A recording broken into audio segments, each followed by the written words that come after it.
strength comes. And how do you know that when there's nothing else you can do, all you can do is call on the name of Jesus. So why don't you help us lift up the name of Jesus this morning? It's a beautiful song, familiar. I know y'all know, so y'all can sing with us.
Thank y'all for lending me your ear this morning. I want to read a scripture to you before I start. It comes from 1 Peter 4, and it says, 1 Peter 4, verse 10. Each of you should use whatever gift you have received to serve others as faithful stewards of God's grace in its various forms. I think sometimes, especially as moms, happy Mother's Day, everyone, that we get so caught up in kids and life and husbands and recitals and pampers and all of these things that we forget who we are, what our purpose is. So this is for you. God says, for I know the plans, yes, I know the plans, for I know the plans that I have for you, plans to prosper you and never harm you. So when the world comes to swallow you and disarm you, and that mountain seems too colossal to get onto, faith the size of a mustard seed, how minuscule, how minute, but faith the size of a mustard seed puts that mountain into the sea. Talk about turning doubt into belief. Walk not by what you see. Make the intangible obtainable by what you speak. So when the enemy comes to make your dreams obsolete, stand on God's word as absolute. Lord, ain't that the truth? The Bible says without faith it is impossible to please God. Impossible to please God. Impossible to please God. Make my impossible possible. Please God. To these dry bones, breathe God. All of my expectations exceed God, because I believe, God, that you are Jehovah. I am that I am. Elohim, speak life back into me. Allow me to see what it is that you see in me, so I can be all that you have called this seed to be. The world will try to tell me that I am worth less, but you said that in me, this work you would perfect. A work you would perfect in me, this work you would perfect. So I take my faith and I work it. I seize the day and I'm working. All that I have buried, I unearth it. So even the things that were scary and too heavy for me to carry, I unburden. You said that it would all work for my good because I was called to your purpose. So God, let thy will be done in me. Yes. Let your will be done for me. God, let your will be done through me until your kingdom comes. Until your kingdom comes. Amen.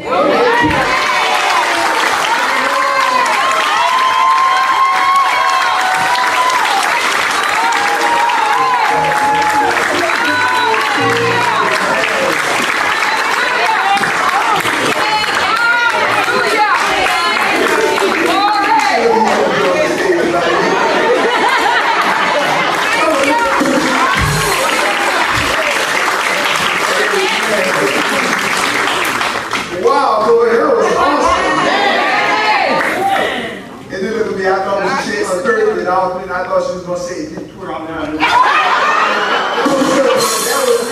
That was wow. Let's give it to her one more time.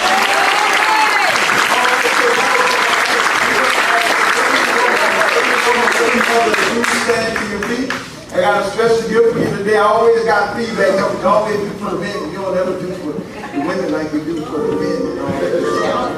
So I'm going to pray for all you women, all you mothers. I want to pray for you because you do a job that's the greatest title you can hold on earth. I believe it is. And I want to honor my wife, and she's a great mother, and I just want to thank you for being a great mother to my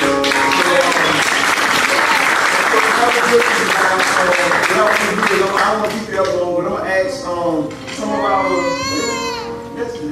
Yeah, you good, that's good. I'm going to ask some of the guys that come and pass these out to the mothers. I went over and above this time. So, well, and I'm going to say this, you know, if your mama didn't come to church this morning, you missed out on the camp. You taking the extras back to the store. So, I want to every mother that's here.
Everybody said,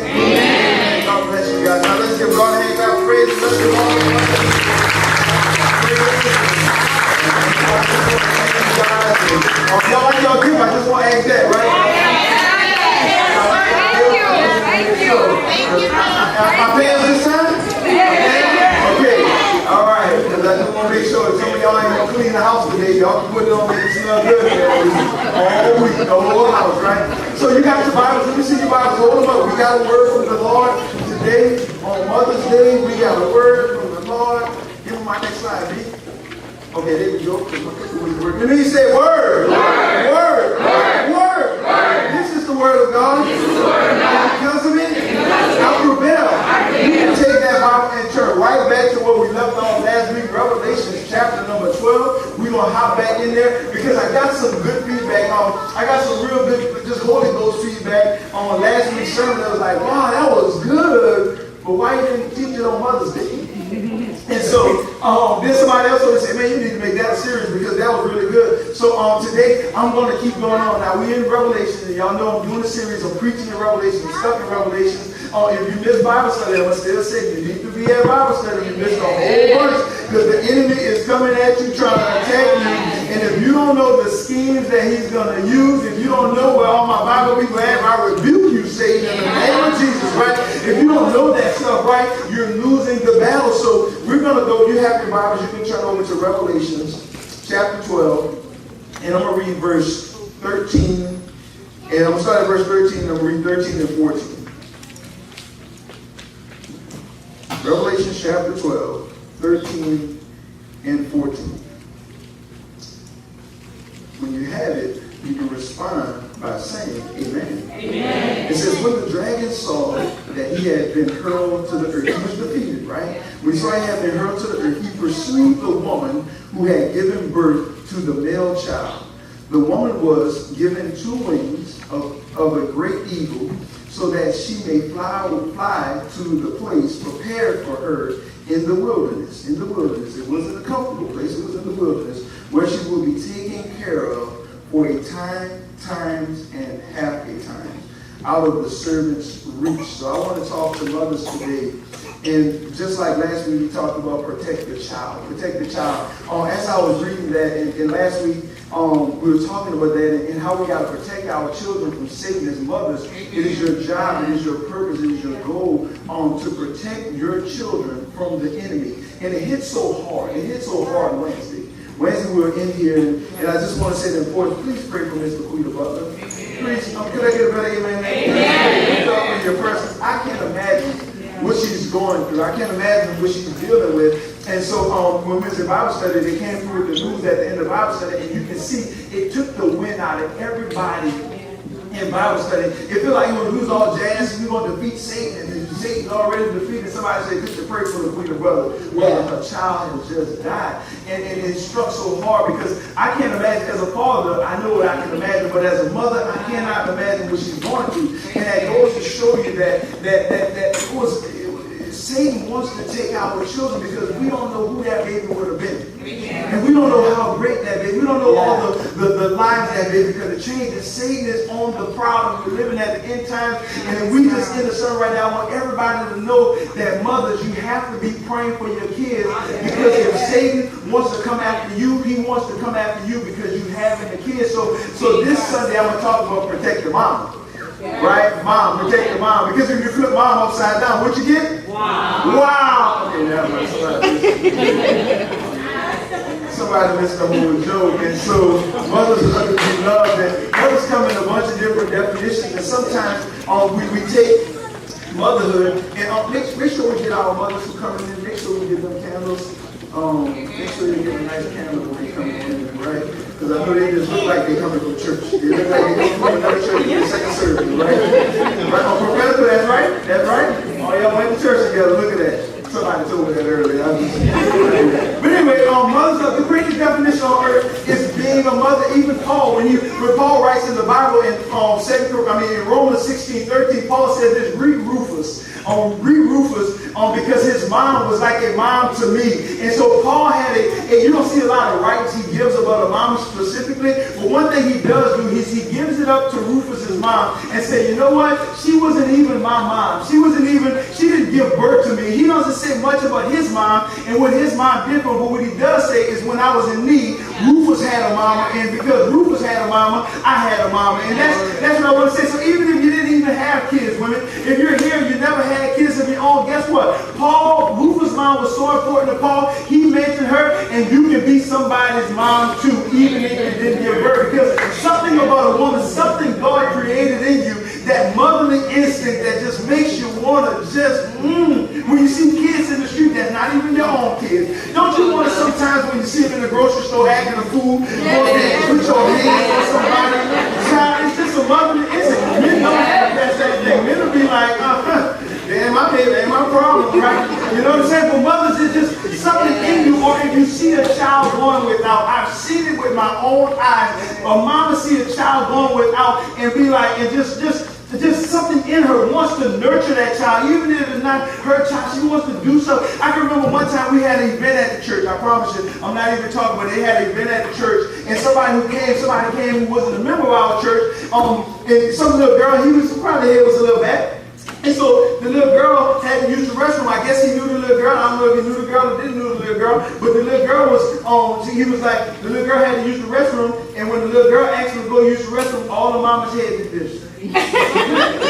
And he started walking toward the restroom. I don't know what's going on. I'm watching this whole thing. I'm watching him walk over there. You see about 3 or 4 women. I'll take a ride. If they was giving that child, but why did they do it? Because it was something inside of you that God, and that's a gift from God. It was something in you said, I gotta act on behalf of this child. And that's what I did. That's why mom flipped upside down is wow, y'all with me right now. But sometimes we don't value mothers. We don't value that essence of a woman, that who mom is. And it wasn't like that. Women, moms, if you feel sometimes you're devalued, I'm going somewhere with this. If you feel sometimes you're devalued, don't think it's strange. I'm going to tell you why. Because if you look back in creation, if you look all the way back to creation, Adam didn't recognize who Eve was until the struggle came. Let me tell you what I'm saying. So Adam and Eve, God makes Adam, and he says, you know what, you need to help me, I'll create him a helpmate. And so they create helpmates, and he gets up and he looks at her and he says, she'll be woman, and for this cause will a man leave his mother and his father and be united with wife, and two will become one flesh.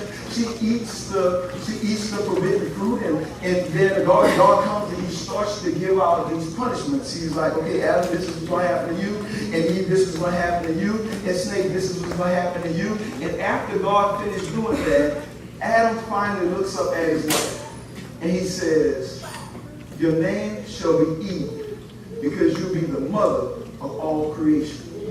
And when I read that, you think about it, why didn't he notice her value before the fall? Just imagine how different the world would be if Adam would have noticed that this woman that God gave him, this woman that created, took from his flesh, right out his rib, if this woman would have been the mother of all the earth, if he would have recognized her, she never would have been involved with Satan from the beginning, because he would have protected her. Like, he would have saw the value in her, he would have put his arms around her, and he would have protected her, and he would have made sure she had an environment that she can raise all the boys and girls of the earth, and she can bear his seed. But sometimes, just like Adam, man, we dropped the ball, we missed the mark. We miss the mark, and we don't value our women. We don't value their motherhood until the tough stuff happens. When we've messed up stuff, and destiny is all messed up, and stuff is broken, then we look at it and say, baby, but I love you. Well, why you didn't love me when we was in the Garden of Eden? Why you had me out here talking to, why you had me looking for something from another man or another being? Because you didn't value me and mother. Sometimes you feel devalued, but let me tell you, God has a great plan for you.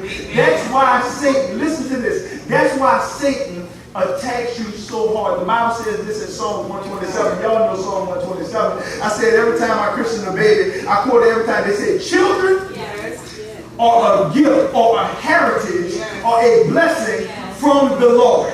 Right? And the reason he attacks you so much, because the greater the attack, the greater the blessing. Let me say that again, because I don't have all the money. Y'all still sniffing y'all candles and see how good it smells. Here we go. But the greater the reason, guess what? Okay, let me say it like this. Right? And I'm going somewhere right now. I don't know. But the reason why you look at as a mother, and you look at another woman and you be like, man, it's so tough for me. And she out there hitting the club, she going out, she got money, she dressed for tea, and here I am trying to get bargains at the outlet and shop and swap and all this stuff. So my kid, why am I being so attacked so hard? Why? I'm going to tell you why you being so attacked so hard. Because y'all ain't raising the same baby. Y'all ain't raising the same child. Right?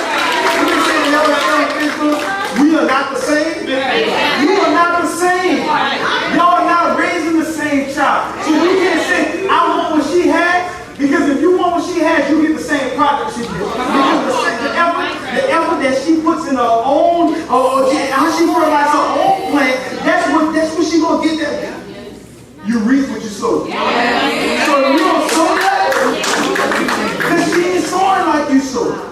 So let me tell you, I want to help you out. This is what I want, and I wish we could shout all over the place today, but I really want to give you some word on why you're being attacked the way you are. If you look at your Bible, when you look in your Bible, like I read earlier, there's a reason Satan wants to attack you. The Bible says in Revelation 12:17, it says, then the dragon was enraged. He was angry. He was angry at her, at the woman, and he went off to wage war. This is 17. This is a little bit further down. He went off to wage war against the rest of her offspring, those who keep God's commandments and hold fast to the testimony. So there was a reason. Satan, the why. Let me give you the why. The why he attacks is because your seed, especially you women of God, with your beautiful self that's here today, and make sure you got your kids up and you made sure they was in the house of the Lord, and you pray with them and you read your Bible with them and you give them guidance. The reason why the enemy was attacking you, because just what it says he went off to attack her seed. Not just any seed, not just to go attack people for attack's sake, but he went off to attack her seed because they kept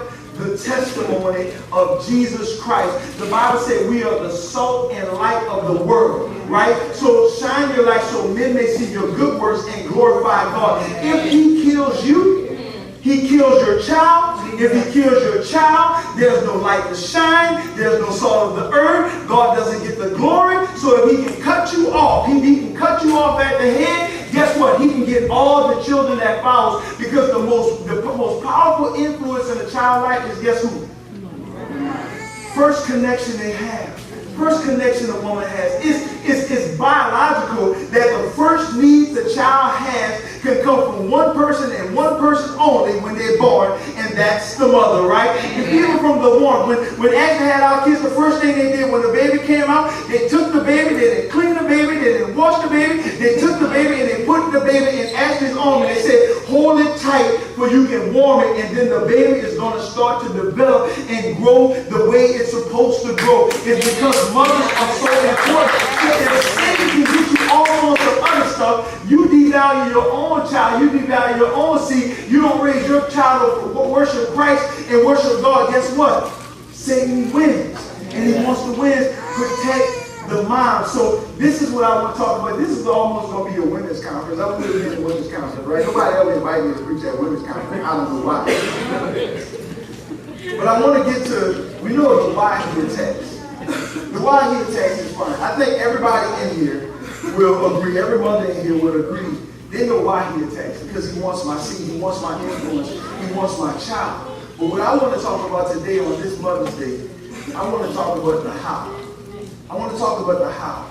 Because there's a reason he attacks you. The Bible says this in Revelation 15. This is going to be a lot of teaching, so I hope you got your Bibles with you. Because I want you to be able to share this with the women that you may know around you and see this is why you're being attacked, this is how you're being attacked. Or you may know saying, this is why I'm being attacked. Devil, I know what you're doing. This is why. Revelation 12:15. This is how he attacked her. He said, then, Revelation 12:15, he says, then from his mouth, the serpent spewed a river of water like a river, to overtake the woman, to sweep her away from the torrent. So to sweep her away in the torrent. So this is why Satan used, this is what he did. This is the how. He used something from his mouth. He said Satan opened his mouth and spewed out what was water like a river so that he can sweep the woman away and whatever he spewed out of his mouth. So how Satan attacks you, Mom, he attacks you from the things that come out of his mouth. He's going to come to you and he's going to lie to you. He's attacking you because you have a great seed. So now he wants to attack you because if he can get you, he can get your seed. Come here, Ephesians chapter 6, right? So Satan is the enemy. And Satan wants to attack you. Ephesians chapter 6, it says, stand. This is what it says. You don't have to go. It says, therefore, put on the full armor of God, so that when the evil day comes, right? I just told you, Satan wants to attack you. And guess what? The evil day is coming. Guaranteed. The word of God will never fail. It's coming. It might not be now. It might not be tomorrow. but guess what? The evil day is coming because he has to attack you. He said, so that when the evil day comes, you may be able to take the first thing. So that means he's going to throw something at you out of his mouth. He's going to do something. He's going to lie. It's not what happens to you. It's what you allow to get inside of you that's going to cause you to give up. It's not going to be the bad stuff that happens to you because stuff's going to come at you, right? All the time. That's why he says stand here. He says stand your ground. He gives one thing. He says stand your ground. And after you have done everything to stand. Therefore having your stand firm, then having the belt of truth around your waist. So he said the first time you're going to have to say, Satan's going to come to you and lie to you about something. He's going to say, you ain't going to have enough money to buy the kids' school clothes. Or he's going to leave you. You're going to have to raise these kids by yourself. Or he's going to come to you and say, guess what? Christmas is around the corner and everybody else got their kids, whatever the little crazy stuff that everybody, a ziggle or wiggle or whatever you want to do. Right? You're not going to get your kids there, or you're going to send your kids to school, and they're not going to have the best trends and fashion you got, and you sit there and you absorb all that stuff. And God is saying, no. Don't believe the lie. Amen. Right? Because if the kids don't have enough, he don't have the brand new Jordans, guess what? As long as he got some of them Spider-Mans from Walmart, I'm sitting in there to get an education, right? It's the first lie. So then what he do, he says stand. So stand against the first lie. And then when you stand against that first lie, guess what? Now he's going to bring something else in your life, right? He's going to bring something else in your life, and then you're going to have to stand against that lie. And then it goes on to say this. It says, after you've done all that standing, he didn't say run. Right? Because he said Satan's going to spew something out of his mouth to sweep you away. And what he's saying is that when Satan spits something out of his mouth to spew you away, he says, not just stand up like, yeah, I look good. He's saying stand because Satan has got something. It gives this picture in the Greek. It says you have to stand with a brace on, saying, you know what, I'm going to fight. And the first thing he gave you, he said, with the belt of truth around your waist. The only way you're going to be able to fight the lie of the enemy is with the truth. The only thing that you fight the lie. So you can say in your mind, Satan, you telling me this, and you're throwing all this stuff, but the truth of God is that he's my provider. The truth of God is that he's my healer. I don't care how I feel right now. I'm going to get up out of this bed and I'm going to do because sometimes, and this is how I know women, I'm putting it in terms, but don't you ever feel like I don't even feel like getting up with the baby crying so I can't sleep. I got to get up and I got to do. Sometimes you feel like your feelings and your emotions, that's why Satan's going to attack you. I'm going to get back to that, but this is what it says in Corinthians. It says in Corinthians 10, it says, the weapons that we fight with are not weapons of the world. On the contrary, they have divine power to demolish strongholds. We demolish arguments and every pretension that it sets itself up against the knowledge of God and take captive from every thought to make it obedient to Christ. King James don't say it like that, do he? King James said we cast out every thought and imagination. Right? So Satan is trying to get you not on realms of reality and facts. He's trying to get you on imaginations. And this is, come here, Chris, Chris don't like you. Come on, Chris. Come on. Let me show you. Right? So this is what he do. I'm serious. See, this is what he does. This is Satan's number one trick. He stands there. The Bible said we pull down strongholds. Right? We cast down the strongholds. So Satan's lies, what he's trying to spew out of his mouth, Revelation 12, he's saying he's trying to spew it out for you can be held by every lie Satan wants to tell you. Right? Chris, girl, your natural hair ain't good enough. Right, Chris? You're not beautiful enough. Now, what if Chris just stood there and believed the lie? Chris is a beautician. She know her natural is rocky. What's rocky? She gonna make it rocky. And the lie Satan wants to tell her is that, Chris, you're not enough. Chris, and so when Chris starts to believe the lie, guess what she gets? A stronghold, right? And then she find herself fighting her imagination, right, in her mind, right? She finds herself not if it's not pretty enough, if I'm not good enough. Well, I wonder when that person looked at me in the grocery store, would think my hair wasn't right. She was looking at my natural. When that woman was looking at the bananas behind me, when in your mind, you came up with the start and said, you know what? She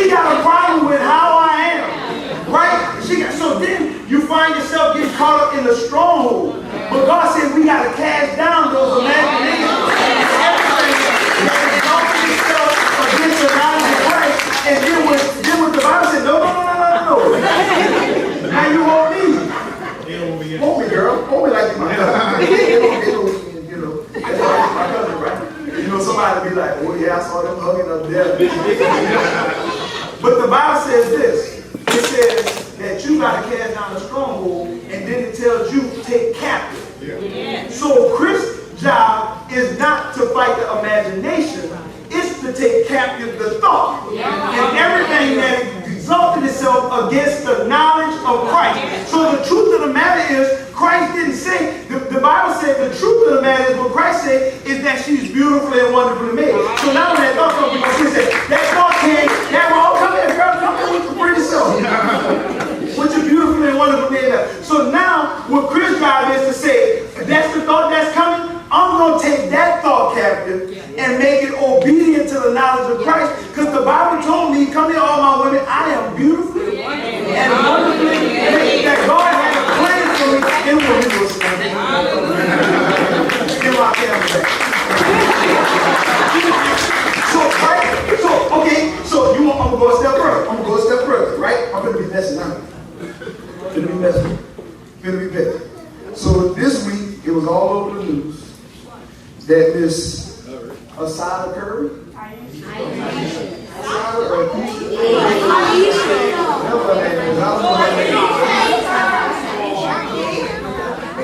look at that, I'm being messy, can't even spell.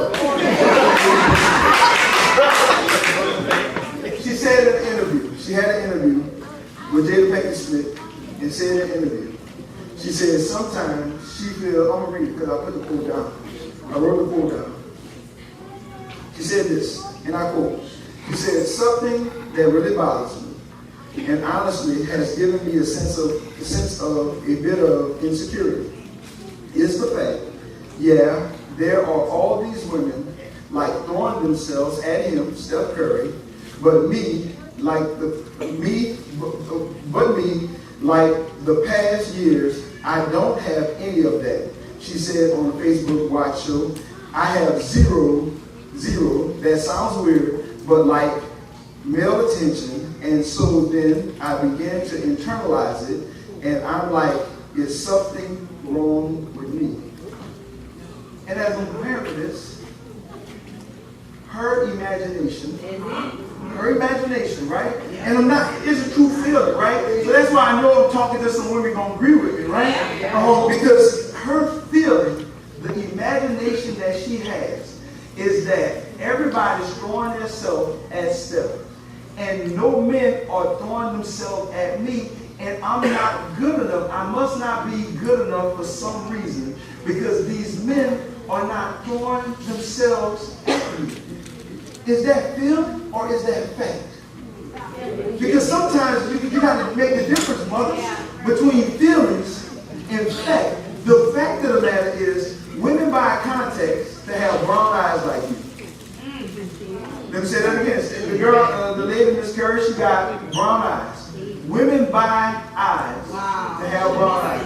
Right? Michael Jackson bleached his skin to be her color. Wow. He got to pass it up, He kind of went way further. You know what I'm saying? He wanted to stop right there. But you know what I'm saying? Women buy bleaching products to make their skin lighter to be your color. They go buy hair. Matter of fact, they'll shave your hair, put it in a stocking cap, and put it on their head. Women pay for stuff like that. But in her mind, the imagination, Satan the truth to her, is that I'm not enough. When the fact is, the reason why the men are not giving her attention, baby, you married to Steph Curry.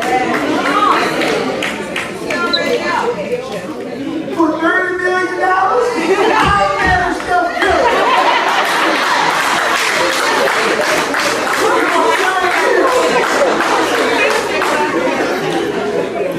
You see what I'm saying? You see what I'm at? The truth of the matter is, and you can't get caught up in feeling versus facts, because that's what Satan will do. He'll get you caught up. You don't even have to beat yourself up. Satan will just plant a seed in it, and he'll walk away and let you fight with that seed. Why? One, back to Ephesians 6, right, having a belt of truth buckled around your waist. The truth of the matter is, if she said, the truth is, all the women throw enjoy themselves at stuff, but coming home with me. That's the truth.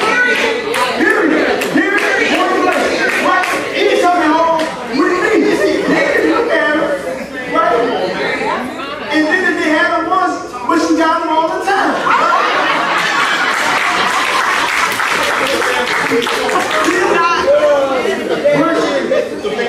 Y'all ain't talking to me. Feeling versus fact. We see, because what happens is, so many times, even on your job, people, the reason why you might be getting it, because people are not going to sit around and try to babysit your feelings. And sometimes you want people, when say lies, and you want them to sit down, and you can't accomplish nothing great. All this stuff God wants to do for you. Because God never operates in feelings. He always operates in fact. Because in fact, feelings are flaky. But fact, look at this. Okay, I talked about Cain and Abel a couple of weeks ago, right? So Abel gave a good sacrifice. Right? Abel gave a good sacrifice. Cain didn't. God looked up with favor on Abel, but he didn't on Cain. And God told Cain, he said, Cain, if you do what is right, I'm going to look on favor what you do. The truth was, right, the truth of the matter was, if I would just give God my best by faith, He's going to look on me with the same thing He looked on Abel with. The feeling was, because he got in his feelings, when his stuff was, he didn't even want to deal with the fact. He got in his feelings. He said, you know what? Because feelings are lie to me. He said, it's my brother that's the problem. And the brother never was the problem. Abel was cool. It was, thank you, Jesus. You know what I'm saying? But Cain was so busy messing around with his feelings, and he missed out on facts. Or sometimes, it did so, okay, so back to Ephesians chapter 6. Back to Ephesians chapter 6. It says this. It says, therefore, put on the full armor of God, so that when the evil day comes, you may be able to stand your ground. And after you've done everything to stand firm then, with the belt of truth, buckled. So that means you got a belt, but you got to put it on around your waist, with the breastplate of righteousness, or being in right standing with God in place, and with your feet fitted with the readiness that comes with the gospel of peace. Let me stop at peace right quick, because another thing Satan tries to take, and we talked about it in Bible study, Satan, one thing he wants to do is, he don't want to cause hell in your life. He just want to remove the peace out your life, and you cause your own hell. So you say, I'm catching hell in my marriage. You're not catching hell in your marriage. You just don't have the peace in place. Right? He said you need to put the peace in the place. When you put the peace in the place, he says when you come ready, with your feet fitted, with the readiness that comes with the gospel of peace, right? The good news of peace, you just got to say, you know what, God, I'm not fighting my husband, but I don't want you to change him, but just bring peace in my relationship. But sometimes I just got to accept that fact, right? And when I go on my job, I don't want to keep fighting with this manager all over again. I just want you to bring peace in the situation. I just want the peace that passes all understanding. Right? And I want you, right? And just every situation. So you got to make up in your mind, say, you know what, I'm going to choose the peace of God, because I'm going to put on a full armor so I can take my stand. It says, verse number 16, in addition to all this, take the shield of faith, with which you can extinguish all the flaming arrows of the evil one. He said, take the shield of faith. If you read Hebrews chapter 11, I'm going to put a tab right there. When you read Hebrews chapter 11, they start to talk about the heroes of faith. And they start talking about Noah had faith, and they talk about Cain, how he had faith, he gave the offering, and they start talking about all these men. They talk about all these men, over and over, these men, all these men had faith. And they get almost to the bottom, and then they mention the first woman. And they mention Sarah. They mention Sarah. Now Sarah, they said this. It says this in Hebrews chapter 11. It says, and by faith, even Sarah. So after they got through all the men, they said, oh, let me not forget this woman. Even Sarah, who was past childbirthing age, was able to bear children because she considered him faithful who had made the promise. So I talked about Ephesians taking the shield of faith to fight Satan. And Sarah had to take that. The Bible says the fact, let's go with facts. We're going to go with facts and faith, right? The fact is that she was past childbearing age. That was truly the fact. But when you deal in faith, God will change the facts to meet his purpose. And the purpose and the promise was you will have children. But then she got caught up when she did not have enough faith. And because she wasn't operating in faith, she said, you know what, Abraham, you take my servant there, Hagar, and you have babies with them. And she created a whole messed up situation. She made a way she had to go longer down the road if she would just kept walking in faith and not by what she sees. Because God is able to change whatever it is, right? Whatever your situation is, God is able to change it so that his promise can be encountered. The truth of the matter is, the next thing you're going to say is, it says Ephesians 7, it says, talk about the faith, take the shield of faith so you can extinguish the flaming arrows. And it says, take the helmet of salvation, the sword of the Spirit, which is the word of God. So it says, at the end of the day, guess what's always going to happen? You don't never have to worry, because the promise is you're going to be safe and saved in every situation. That's why he said, take the helmet of salvation on your head. I want you to take it because God wants you to know that no matter what the circumstance is, no matter how it looks like it's not working out for your good, at the end of the day, the promise is you will be safe and saved through the trial. It's not going to kill you, and if they take you out, heaven's still waiting on you, so you win regardless of what happens. So he said, take the helmet of salvation and put it on your head. 23rd Psalm, come here. He prepared the table before me in the presence of my enemy. Who's the enemy? Satan.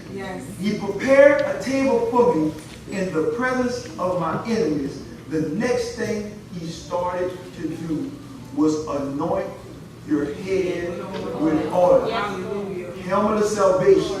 He starts to pour oil on the head, and when he anoints, Satan wants to attack, but God is anointed the head, and the cup never runneth over until the head is anointed. You have to stop believing the lie of the enemy. You got to get the sword of the Spirit. You got to get the word from God.